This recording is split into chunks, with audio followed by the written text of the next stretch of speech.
Hello guys, good afternoon. So तपाईँहरू ठिकै हुनुहुन्छ होला है। अन्त म चाहिँ आज अलिक ढिलो ढिलो भयो भ्लग गर्नु अलिक ढिलो भयो।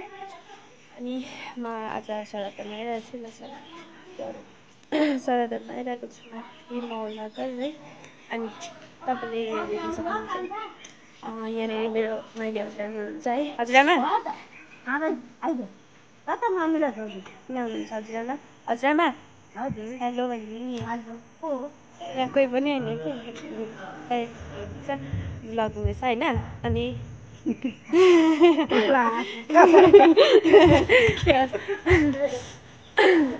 अनि जाउँ है हामी चाँडै पुग्यो। किताबमा हेर्नुहुन्छ सराद अघि सराद हुँदै गर्दा चाहिँ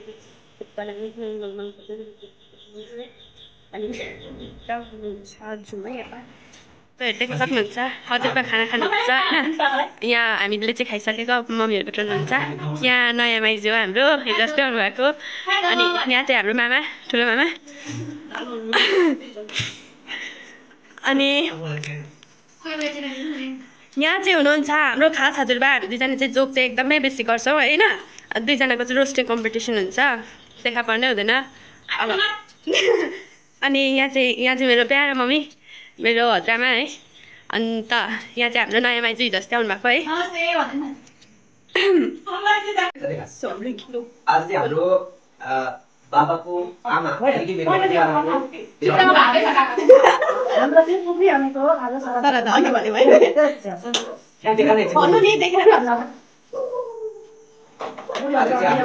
बाबाको आमा यानि कि मेरो हजुरआमाको पितृ श्राद्ध हो श्रद्धा। त्यो श्रद्धा सकेर चाहिँ आज हामीले ग्रहण गर्दैछौँ र ग्रहण गरे पनि सके। श्रद्धा भनेको चाहिँ श्राद्ध यानि कि एउटा के भन्छ मेमोरियल सिस्टम यानि कि एउटा सम्झना यादगारलाई श्रद्धा भन्छ।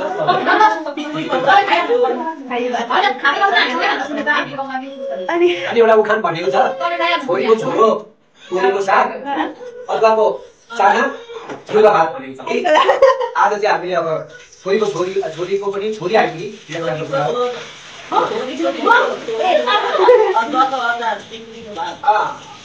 जुगा भात पनि हुन्छ है।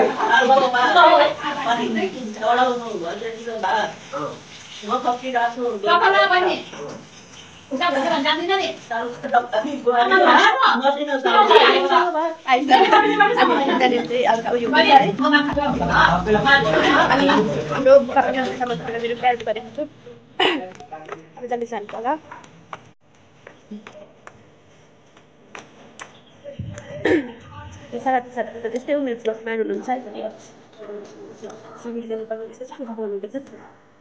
अन्त भन्नु थिएन।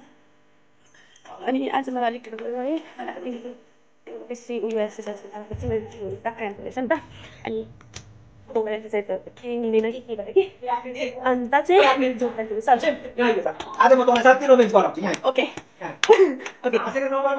हजुरबाले मलाई पनि के भन्न भएको छ यार, हामी त्यहाँ जाँदैछौँ। आज चाहिँ म तपाईँहरूलाई एउटा मेरो आफ्नै एउटा के भन्छ विचारले लेखेको मेरो आफ्नै विचारले लेखेको एउटा आजको यो कलियुगको संसार चाहिँ कस्तो रहेछ, केमा बाँधिएको रहेछ भनेर म तपाईँहरूलाई सेयर गर्न चाहन्छु। कस्तो लाग्छ तपाईँहरूले कमेन्ट या कस्तो प्रकारले यो गर्नुहुन्छ त्यो म जान्दिनँ। यो संसार चाहिँ यो कलियुग चाहिँ यस्तो पाराले भरिएको छ। तपाईँहरू राम्रो सुन्नुहोस् है।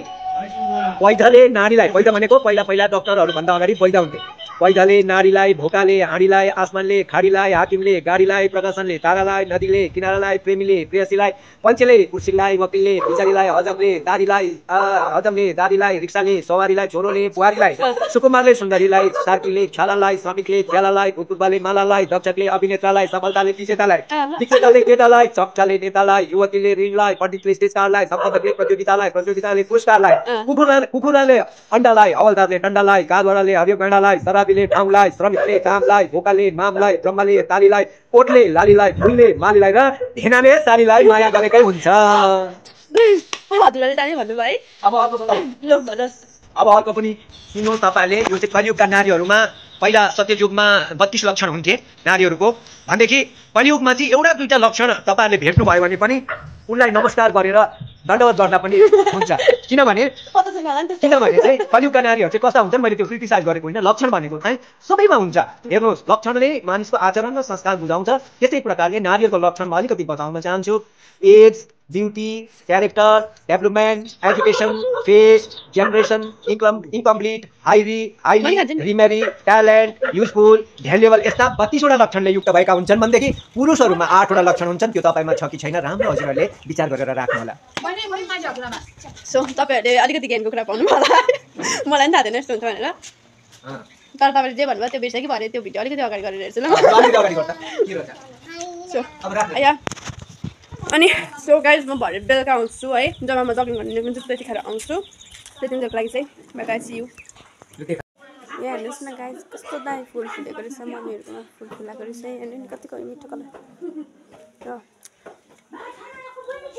वा यहाँ अलिकति अगाडि चाहिँ मजाको थियो यो फुल तर अहिले चाहिँ अलिक मास्यो जस्तो लाग्यो यो टिप्यो भने मार्नुहुन्छ होला है नटिप्यौँ पनि हल्का सो गाइज म चाहिँ अब रनको लागि जान आँटेको है र मेरो आउटफिट चाहिँ मलाई अलिक कम्फर्टेबल छ यो चाहिँ अन्त हाफ प्यान्ट लगाएको यो खुट्टा चाहिँ किन बाँधेको नकताएको हुनुहुन्छ र यो चाहिँ एकदमै ओभर क्राइम भएर हो अन्त यति बेसी क्राइम भइसक्यो अलिकति ओभर गर्नुको लागि हेलो गाइज म चाहिँ निक्लिसकेको छु है अब यहाँ माथिबाट चाहिँ पर बेघाट रनिङ नभएर लेप्चे डाँडासम्म है लेप्चे डाँडादेखि यता मामरिङ पाउडर गाउँ मुनिदेखिसम्म चाहिँ मेरो अब म कुद्नुपर्छ है सँगसँगै अनि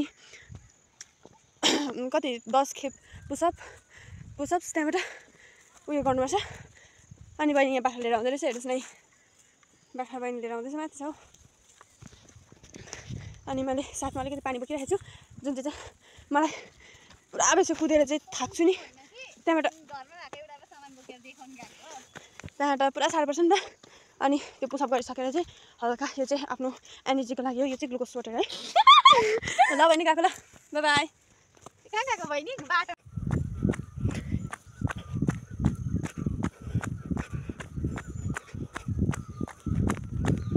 यहाँ चाहिँ एकदमै अब एकदमै खुसीको माहौल छ है अहिले यहाँ भाइ चाहिँ एकदमै हाँसिरहेको छ होइन यहाँनिर हाम्रो बडा हुनुहुन्छ जो चाहिँ घरमा बस्नुभएको छ हाम्रो घरमा है अनि यो छ एउटा बडाको दिवानी एकदमै दिवानी छ अनि भाइ नचाल्न बडासँग ठुलो कहाँ उयो टिप्न उयो टिपेर खेल्नुपर्छ त्यो छोड्दै अहिले म खेलिदिन्छु अनि आमाले केही भन्न चाहन्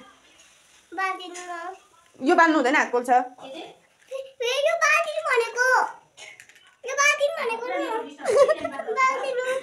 जुरा छ तेरो हुँदैन भनेपछि हुँदैन नि त नानी मचिस भालिदिनु ओके गाइज म भाइलाई मचिस भालिदिन्छु ल